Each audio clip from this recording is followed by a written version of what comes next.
En Champagne, ne plante pas sa vigne qui veut, ou il le veut, du moins pour le moment. Bruxelles envisage en effet de libéraliser les droits de plantation de vignes à raisin. En clair, de supprimer les règles imposées pour pouvoir planter. Des règles très strictes en Champagne et dictées par les professionnels du secteur. Ainsi, ils ajustent la production de vin à la demande et donc garantissent l'équilibre de l'économie champenoise. Un équilibre que remettrait en cause la réforme européenne.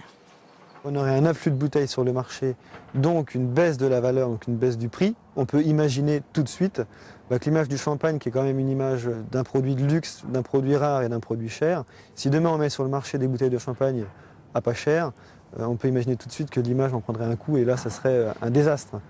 Députée UMP de la Marne, Catherine Vautrin s'est faite le porte-parole des viticulteurs champenois.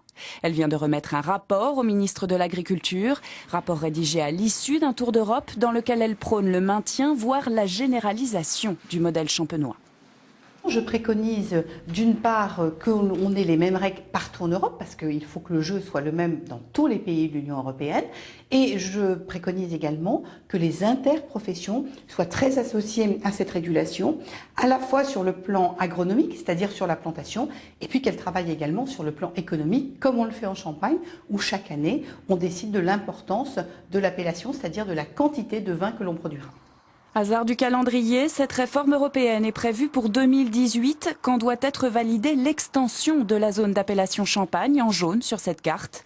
Un dossier que les viticulteurs se disent prêts à bloquer s'ils n'obtiennent pas gain de cause auprès de Bruxelles.